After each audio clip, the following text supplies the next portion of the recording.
सर्वप्रथम सर्व मंडळींना ओम साईराम. देऊळबंद भाग 2 आता परीक्षा देवाची. खरं तर 10 वर्षांपूर्वी देऊळबंदचा पहिला भाग आला होता. आज 10 वर्षांनी देऊळबंदचा पुढचा भाग येतोय. 10 वर्ष गेली मधी. कदाचित देऊळबंद हा माझा पहिलाच सिनेमा होता. स्वामींचा आशीर्वाद पाठीशी राहिला. पहिल्या सिनेमात पण साईबाबा होते. एक गाणं सगळ्यात महत्त्वाचं, देवाविना माणसाची जिंदगानी एकटी, हे बाबांच्या तोंडी आपण दिलं होतं. आज 10 वर्षांनी पुन्हा भाग येतोय. पहिल्या भागात स्वामींना शास्त्रज्ञ भेटला होता आणि अध्यात्म विरुद्ध विज्ञान असा एक लढा झाला. स्वामींनी शास्त्रज्ञाची परीक्षा पाहिली होती, त्याची परिक्रमा घडवून आणली.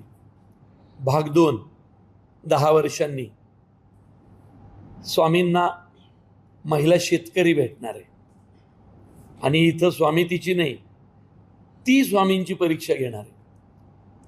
आता खरं तर स्वामींची किंवा साईबाबांची, शंकर महाराजांची, गजानन महाराजांची, गगनगिरी महाराजांची परीक्षा घेण्याची आपली माणसाची काय ताकद आहे. पण 2 माणसं देवाची परीक्षा घेऊ शकतात अशी आमची धारणा आहे. एक शेतकरी आणि दुसरं कुठलीही महिला. आणि इथं तर ती महिला शेतकरी, म्हणजे शेतकरी महिला परीक्षा घेते. त्यामुळं मागच्या वेळी स्वामींना सोपं गेलं, परीक्षा घ्यायची होती.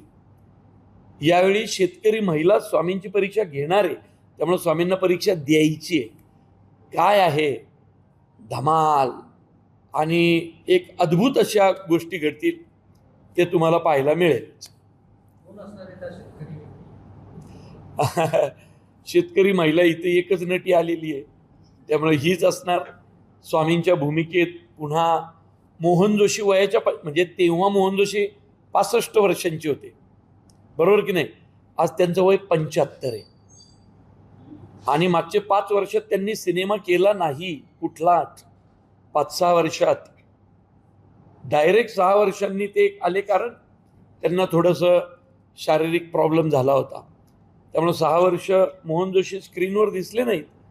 6 वर्षांनी पुन्हा ते मोहन जोशी त्याच ताकदीने उभे राहिलेत.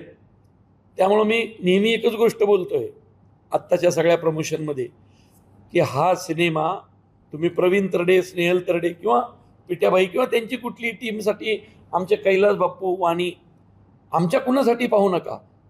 हा सिनेमा तुम्ही मोहन जोशींसाठी पहा.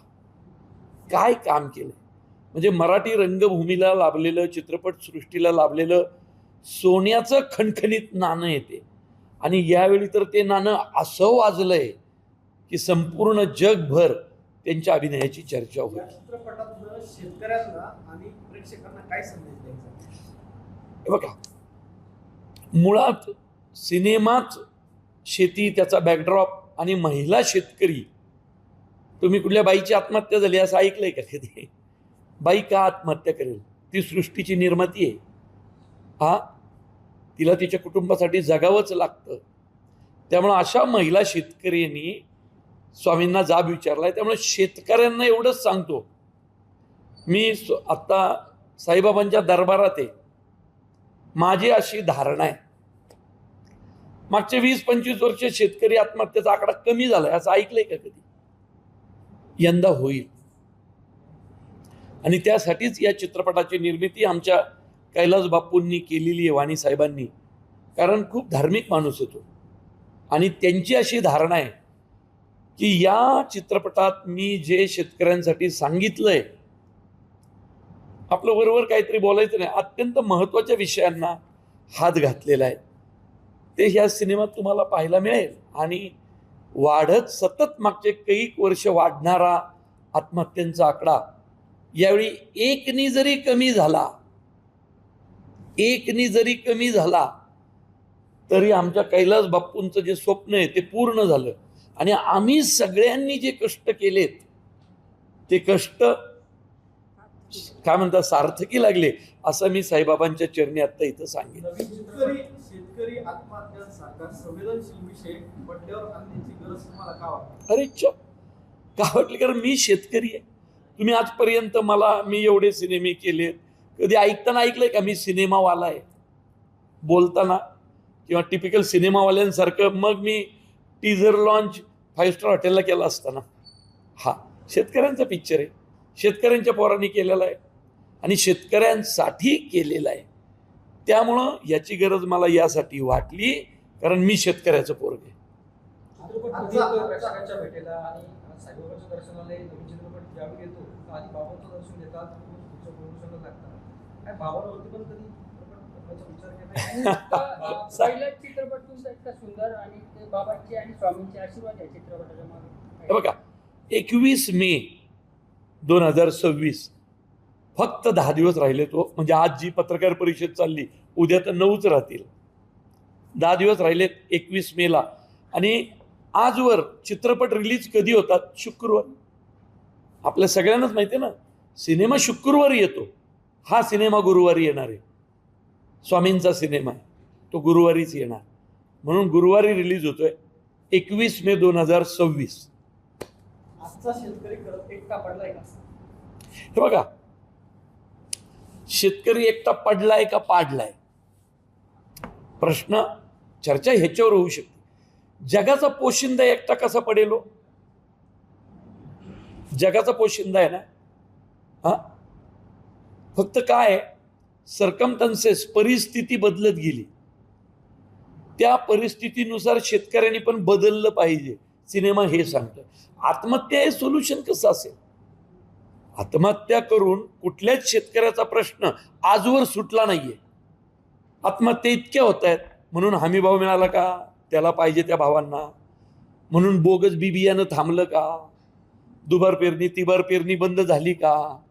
शेतकरी सल्लागार, कृषी सेवा केंद्र एकदम रातोरात सुधारली का? PGR कंपन्या या इमोशनल होऊन काय त्यांनी काय लगेच शेतकऱ्यासाठी चांगली हे औषधं दिली का?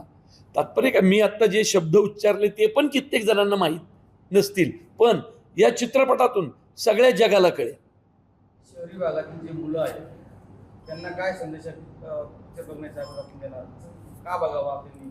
हा ग्रामीण भागातला एक मूवी आहे. हे बघा, मी कुठं म्हटलं हा ग्रामीण भागातला मूवी आहे? शेतकरी शहरी भागात येऊन जी माणसं राहतात त्यांचा आजा पंजा खापर पंजा 3 पिढ्या मागे ते कोण होते? आज शहरांमध्ये मोठमोठे बंगले घेऊन राहणारे त्यांच्या 3 पिढ्या मागे ते कोण होते?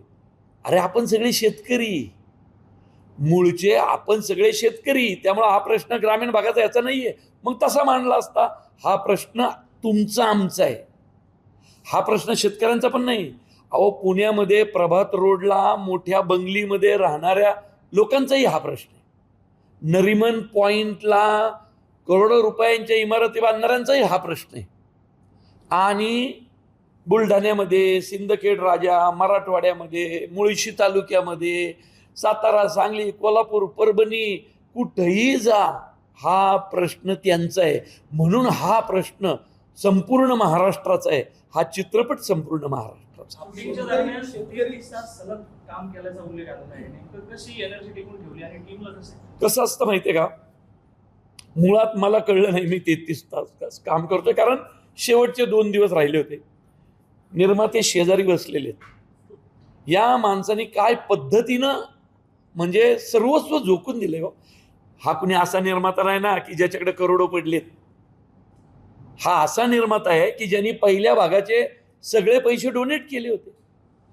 अशा निर्मात्याचा पिक्चर जर मी करतोय तर त्याचा रुपया वाचवण्यासाठी मी बांधील होतो. म्हणून मला कळलं नाही 33 तास झालेत का. कारण का माहितीये का, दुसरा दिवस तिसरा दिवस उजाडला असता तर आमचं नुकसान झालं असतं, निर्मात्यांचं लाखोंचं. त्यामुळं मला ते लोकेशन जे अवेलेबल होतं 24 तासासाठी घेतलेलं, आणि कलाकारांच्या ज्या तारखा होत्या त्या तारखा परत मिळणार नव्हत्या. त्या तारखांच्या आत मला ते शूटिंग संपवायचं होतं. त्यामुळे मला नाही कळलं, वेळेचं गणित, इंडोर चाललेलं होतं शूट, मी करत होतो. कदाचित मोहन जोशींसारख्या ज्येष्ठ अभिनेत्याला त्रास झाला, पण त्या माणसाच्या चेहऱ्यावर हू का चू नाही. 33 तास थांबला रे माणूस, कारण त्यांनाही कळत होतं की जे चाललंय ते इतकं कष्टाने आणि अडीअडचणींमधून चाललंय. त्या प्रत्येक निर्मात्याच्या रुपयासाठी मोहन जोशी सर सुद्धा बांधील होते. म्हणून आपण सगळे नशीबवान आहोत की या आपल्या मराठी नाट्य चित्रपट सृष्टीला मोहन जोशींसारखा अभिनेता लाभला. आणि या लोकांच्या कष्टावर ही सृष्टी, म्हणून म्हटलं ना, हा चित्रपट कैलास वाणींचे करोडो रुपये लागलेत म्हणून पाहू नका. प्रवीण तरडे झटून काम करतो, शेतकऱ्यांसाठी काहीतरी बनवतो दरवेळी म्हणून नका पाहू. हा सिनेमा मोहन जोशींसाठी आपल्याला बघायचा आहे. शेतकरी राजा आहे. दररोज अनेक समस्यांना तोंड द्यावं लागतं. कधी अवकाळी पाऊस असेल, कधी गारपीट असेल, अनेक समस्या शेतकऱ्यांसाठी नवीन उद्भवत असतात. मग या समस्या, हे बघा, सरकार बदलत जात आहेत, बरोबर. आज फडणवीस साहेबांचं आहे, आधी शिंदे साहेबांचं होतं, त्याच्या आधी उद्धव साहेबांचं होतं, त्याच्या आधी पवार साहेबांचं होतं, नाही का. आपल्याकडं सरकार खूप बदलली. अडीअडचणी वेगवेगळ्या टप्प्यांवरती वेगवेगळ्या पद्धतीने येतात. शेतकऱ्यांच्या प्रश्नांवरती आता तोडगा शेतकऱ्यांनीच काढला पाहिजे, कारण सरकार बदलत जात आहेत, पण त्याच्यावर तोडगा निघतोय का, तर तोडगा आता शेतकऱ्यांनीच काढला पाहिजे.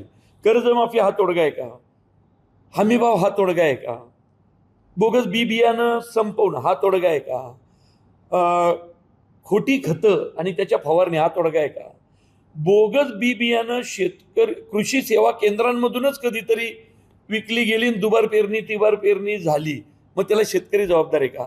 शेतकऱ्याचा अभ्यास कमी पडतोय. आता शेतकऱ्यांनी कुणाला जाब विचारायचा आम्ही सांगितले, शेतकऱ्यांनी अभ्यास केलाच पाहिजे आम्ही सांगितले. पंजा शेती करतोय म्हणून खापर पंजा, म्हणून पंजा, म्हणून आजा, म्हणून बाप, आता पोरग पण चालणार नाही. माझ्या खापर पंजाच्या वेळी शेती वेगळी होती, आत्ता शेती वेगळी आहे. माझ्या खापर पंजाच्या वेळी जमिनीचा कस वेगळा होता, आता वेगळा आहे.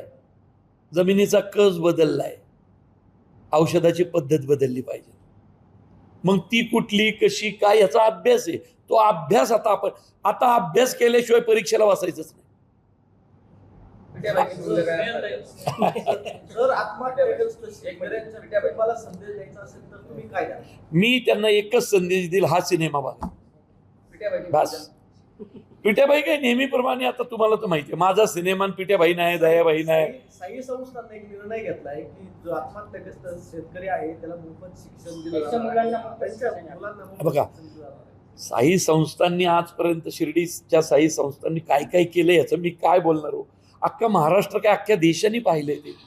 कोरोना काळातली मदत असेल, रोजचं गरिबांसाठीचं अन्न छत्र असेल, मेडिकल आपले हॉस्पिटल्स आहेत त्यातनं केलेली जाणारी सेवा असेल, आणि आता शेतकऱ्यांच्या मुलांसाठी त्यांनी हे केलंय, मोठी गोष्ट आहे. म्हणून तर कुठल्या हॉटेलांमधून, 5 स्टार हॉटेलांमधून न फिरता देवस्थानांमधून फिरतोय ना.